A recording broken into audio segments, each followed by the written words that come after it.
Ассалому алейкум тамошобинон ва шунавандагони азиз, имрӯз хостем дар бораи шафтолу каме маълумот диҳем. Дар кишвари офтобрӯи мо қариб ки ҳамаи навъи меваҷот мерӯянд ва ҳосили хуб низ медиҳанд.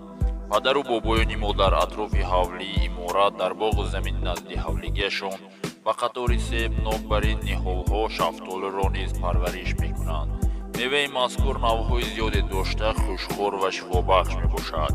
қадди дарахти шафтолу ба 3-5 метр, баъзан то 6-8 метр мерасад.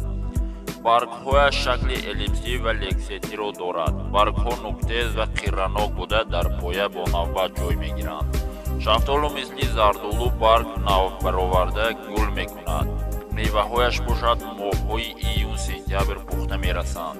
дар таркиби тухми шафтолу ба миқдори зиёди равғани эфир ва гликозиди амигдалин мавҷуд аст. дар мағзи мулоими мевааш бошад моддаи қанд, каротиноидҳо, витамини С, туршиҳои органикӣ, равғани эфир ва дигар моддаҳо вомехӯранд. табиби машҳури Машриқзамин Абуалӣ ибни Сино дар асарҳояш ҷиҳатҳои шифобахшии шафтолуро номбар кардааст. навиштааст ки ин мева иштиҳокушо буда фаъолияти меъдаро беҳтар месозад.